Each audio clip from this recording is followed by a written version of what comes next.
Hello, Targar friends. Hey, everybody. It's Jason Blaha here, and it's time for another Orc Mode workout. And today was max effort bench press day, and we got a PR as far as these bands go. But quick reminder, those of you who watch these videos, please remember to click like down below before you watch the max effort attempt. All right, we need to click like first. It'd be greatly appreciated. Keep the likes higher than the dislikes. Over to the point. 65 pounds of bands. Heaviest weight I've got with these bands so far was 285. So the changes in my bench programming are working. These are inside of a week. This is 2 PRs against specific accommodating resistance, right? We got a 10-pound increase last time against that specific chain tension. We got a 10-pound increase today against a specific band tension. And then I attempted another PR because I thought maybe I could get it and I couldn't lock it. But I took it all the way to the bleeding edge because again, I'm hungry for my bench right now and I really want to see what the limits are. So we're going to push these things hard and find my weak links and keep building those weak links up. But this one was obviously easy, 275 against 65 bands. And people need to remember, by the way, when we talk about bands, don't try to compare bands and chains. If you use 65 pounds of chains for a 1 rep max, you are probably not going to do 65 pounds of bands for that same max. Number one, the bands kick in harder. The chains don't reach their full weight until you get to the lockout. The bands are hitting 90% of their tension usually midway through the rep. All right, so the 65 pounds of bands isn't doing the last 5 pounds till the very end, but it's at something like 60 pounds before you're halfway up. So they kick in hard, and then they try to jerk you back down. And it's hard to grind against bands. But this one, I felt like it felt really easy. The only reason it looked slow at the lockout with the PR is because I bumped the J-hook. So I slid my bench down just a hair further, another inch further. I have a spacer on there to set it, but I need to go an inch further down. But that didn't feel like an absolute limit. And for those curious, I only felt it in my delts. I didn't feel any tricep in spite of the heavier lockout, which again, I'm saying right now, I know that my delts need to be overdeveloped for my bench. Obviously, we care about pecs and triceps a lot, a whole lot. But my delts do need to take a slight priority. But we're still going to train the other stuff.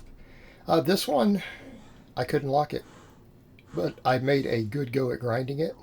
Spent a couple of seconds grinding. You notice where it starts to slow when the bands kick in? That's delt. And I felt my delts. And I couldn't quite lock. And then it came down. That would have been a 20-pound PR had I got that, by the way. So we're making progress. We are making progress. It's a PR. I'll take them. 5 pounds here, 10 pounds there on these different accessory movements. If they all go up, we know the bench is going to go up. And in the meantime, we keep hypertrophying the stuff. Now, I'm doing leg straight floor press. I decided let's go ahead and do these as hard as possible. Let's really, really make this difficult. You hear guys like Louis Simmons, and I had a troll this morning come in and say, "You're just stealing some stuff from Louis Simmons and Westside. You're stealing it. It's a ripoff," and it's just like, no, I give those guys credit. I say their names and quote them with their names in the quote. That's not stealing. That's called, hey, I'm standing on the shoulders of giants. Right? And hopefully people can understand that when you say that term, that's meant as a sign of respect. That those guys have put in the work and put in their dues, and you're standing up on their shoulders and using the things that they have done to help carry you forward while giving full credit. Okay, Louis Simmons is a mad genius. I respect the hell out of the man and what he has done for the strength world and the knowledge that he has accumulated.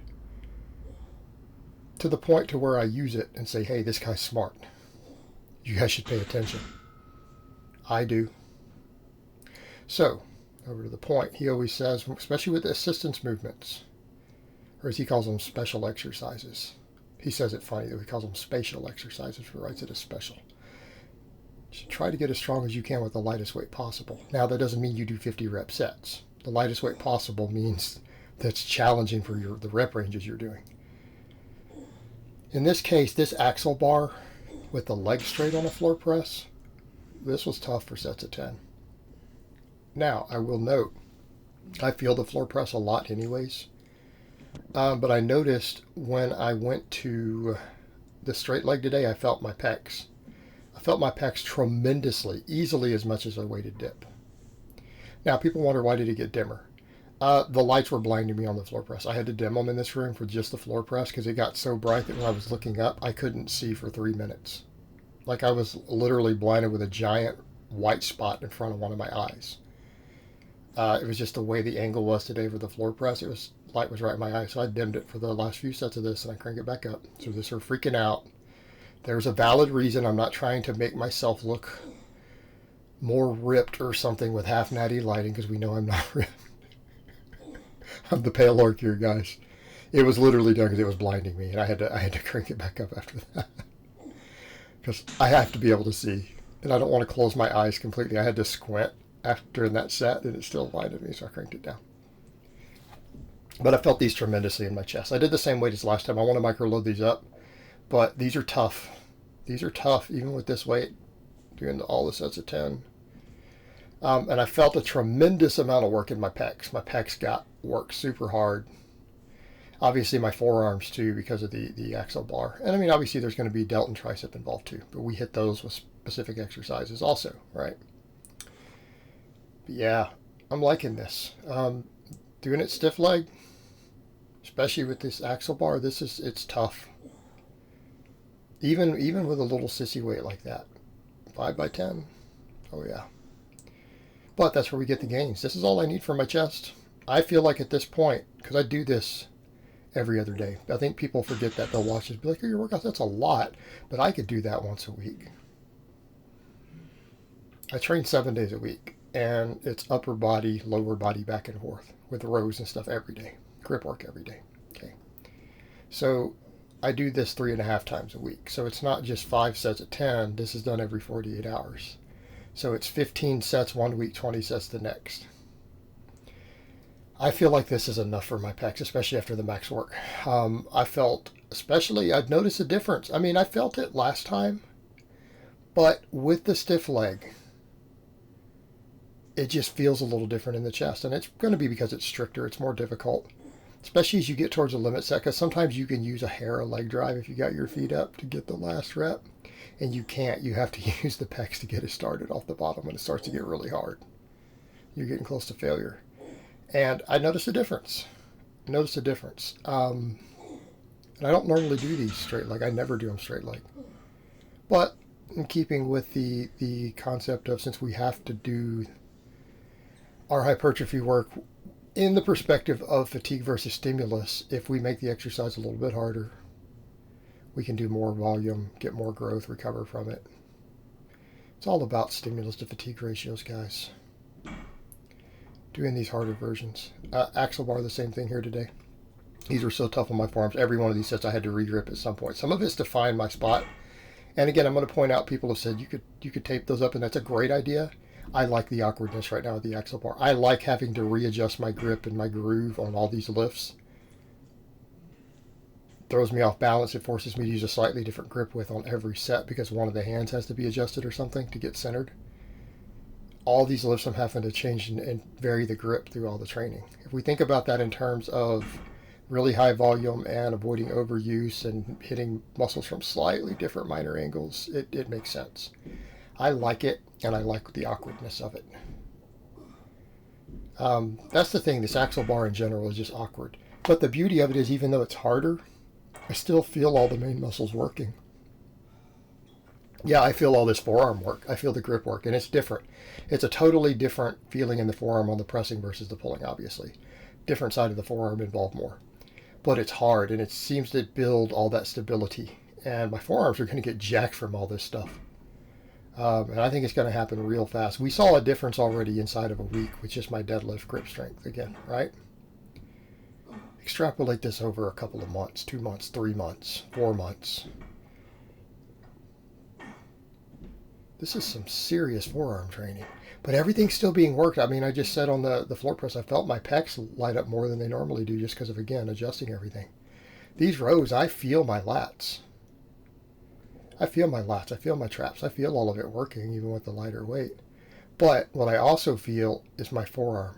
My forearm extensors cramp every time I turn loose. They cramp as soon as I turn loose of the bar. I feel more bicep, more brachialis, in addition to all the back work. So you think about that in terms of arm development. Well, my arm development in general needs to improve. There's not a muscle on my arm that doesn't need to come up, okay? And being objective, even though I don't like the bodybuilding gig, because bodybuilders would say that, any of those guys, and I don't even like their world, can't stand bodybuilding. But they would all agree there's not a single muscle on my arms that couldn't use some exercise. This is doing a ton of arm. And it's multiple muscles. I mean, the extensors specifically. But I do feel the brachialis, the radial brachialis. I feel my biceps, and it's kind of a different cramp. And I think it's just because you're having to squeeze so hard and use the forearms that there's that radiant effect. But because I do such high volumes of it, and because I'm regripping to make sure I can finish sets, it still ends up being limit sets for my lats and stuff. My lats are all being worked. So it's fine. I'm happy with it. And we got to the press. Added a microplate today. We're going to micro load this up. Same thing. I had to adjust back and forth. This one, you can tell from the back I'm too far to the left. And then another one of them was too far to the right. It balances out. Balances out. But the same thing, you know, I mean, again, you feel the forearm work. Forearm flexors just got beat up doing this, but I felt the long head of my tricep. And I had someone else tell me that. You'll notice with the axial bar that on the overhead press, you do feel a little more tricep. Definitely. Absolutely. That long head. And I've noticed that at first when I'm doing the extensions, the long head is more fatigue going in it than normal, and it was limiting me at first. Now I've hit a PR on it today, PR for reps. Rep PR with the weight. But the same thing, I still feel my upper chest and delts and everything doing the work. But I do feel these other muscles getting hit a little harder. Still obviously a front delt dominant exercise. And this will, again, build my bench. And I've had people bring that up too. They're like, why not a push press? I'm going to agree with what I've heard some coaches debate many years ago. It was Wendler and a bunch of other guys in a round table, and they had got in that discussion. So look, there's nothing wrong with the push press. It's a great exercise. But if we're talking about increasing your bench, a lot of guys who can push press a lot of weight who can't bench. A lot of guys who can push press a lot of weight who can bench, right? They're like, they don't know, there's nobody that they know of who can strict press a ton of weight who can bench. Can't raw bench. It makes sense. Against someone like me who right now my delts seem to be the weak link in my bench, it's going to help. And I've built a pretty good strict press before, but now we're just doing it for volume. Overdevelop the muscles, because that's what's going to build my bench up. Obviously, we need pecs and triceps and forearms for my bench, obviously. But my delts are the weak link right now. They are the weakest link. The next 10 pounds on my bench is going to come from my delts. We'll keep the other muscles growing because eventually they're going to matter again too. That'll be where the next 25 comes from. All of it. But those next 10 pounds are just going to come from delt. So we've got to hit the delts hard. I do 5 sets of this every time.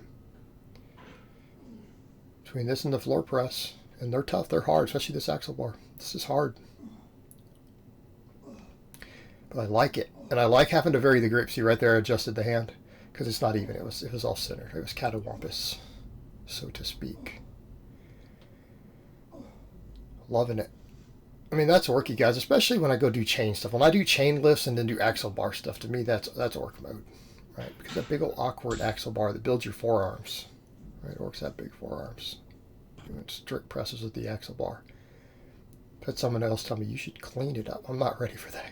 I'm not ready to clean the axial bar for these yet. Eventually. Maybe when I get to those bigger plates, I don't want to clean my calibrated plates up. Maybe when we get over to those training plates, when we get to those 55s, maybe we'll start cleaning it up. It's going to take some grip work. But I got all my sets today now. We had to rest pause this final set, right? To do some rest pausing, but we got it. That's the point. These are limit sets. If I didn't do those rest pauses, I would hit failure. So these are limit sets. You can tell I'm tired right there. Then we went to our extensions and side laterals. I decided on these, so I'm just going to do 3 sets. Come back over to the point. As long as I take them to failure, 3 sets will be fine of each of these. We've already worked these muscles really, really hard. These are making sure that the heads that are getting neglected are being completely stimulated, right? I do these every 48 hours. Okay, so it's going to be 9 sets one week, 12 the next. Right? That's a pretty good amount of volume, guys. And keeping in mind, these are not my primary stimulators. We're doing 10 sets of presses before the triceps. 10 sets, guys. Not counting the maxes, right? There's a lot of tricep work. This is making sure the long head is being completely finished off, along with obviously medial and lateral. The laterals, making sure my upper traps and side delts get finished. My rear delts are getting worked a lot. I think people need to remember that. I'm doing Pendlay rows 7 days a week for 5 sets. I did 10 the other day, actually. That's 35 sets of Pendlay rows a week. Pendlay rows are known for being better for your rear delts in a lot of mid-back exercises. Okay, that's a lot of rear delt work. Front delts are being worked really hard. This works all 3 heads. There's a radiant effect from the other 2 to the side head, but I feel like 3 really, really focused sets of, around 15 reps roughly to failure will finish those heads off. As long as I take them to failure, we can get away with 3. Okay? And that's what I'll do. Because some of those, sometimes the first set, I wouldn't quite stop a rep short, and then we would do the other 4. And then a lot of times we get to the 5th set, and I would be just out of steam, right? Nothing left. Well, we're not doing much good at that point. We're not doing a lot of good. Feels like 3 sets for these seems to be kind of the sweet spot at the end. It really, really seems to hit those last bit of deep fibers. I really feel that side head and the upper trap a little bit. I really feel the side head of the delt by that 3rd set. Everything is really, really fatiguing. I feel it on all 3 sets. Same thing here. I really feel that long head starting to cramp up. So we're getting the desired effect. I think that's right about the sweet spot for the volume. Would I do that if I wasn't doing so much other work? No, we'd probably do all 5. Or if I was training less frequently, but we're doing it every 48 hours on the tail end of a lot of volume. It should be fine. Again, if I take them to failure. That's going to be the key. Which I'm doing. And you guys noticed on that last one, that was a rep. I got 18 reps with that weight. I think the most before I've gotten is like 16. So we're now adapting. We're getting used to doing the overhead pressing. Our triceps are getting stronger. Because if I'm starting to get new reps now, especially after adding another exercise that hits it hard that made me reduce it, and then I'm hitting rep PRs, triceps are growing. Same thing with these laterals. I'm getting a little bit more reps. But, we want to make sure we're not doing that expensive form. And you're not going to do them completely straight arm. There's going to be some bend. And then the final sets, I'm fatigued. I think I lost a rep or 2, a couple reps. Definitely on this. Because that 18 rep set kind of finished my triceps off. That probably did finish them. This is just kind of icing on the cake. And then I managed to get about the same reps again on the laterals at the end. But it all felt good. Feel like I really, really made progress today. We got a bench PR. Didn't quite lock another 10-pound PR, but we got a PR. Got to keep doing that. If I keep PRing against the bands and the chains now, we know the raw bench will go up when I test it. If I keep getting stronger at the supplemental lifts, my 10 rep maxes keep going up at the supplemental exercises. On top of it, we know the bench is going to go up. All right, I'm hungry for that bench. It's a high priority now. Not saying we're not specializing those. I'm not saying we're not caring about the squat. We do. Putting a little more focus in the deadlift than the squat. Putting a lot of focus in grip and forearm training, which will help the bench. I feel like we've kind of reached the point where the bench is going to do what the squat did last year. Or this year still, really. We're not quite at New Year yet. We're going to see that same thing. We're going to see a big jump. I think I'm going to end up getting 30 or 40 pounds out of my bench if I play my cards right. All right, guys, well, that's really all I have to say on that today. I hope it's been informative, and I will talk to you guys next time.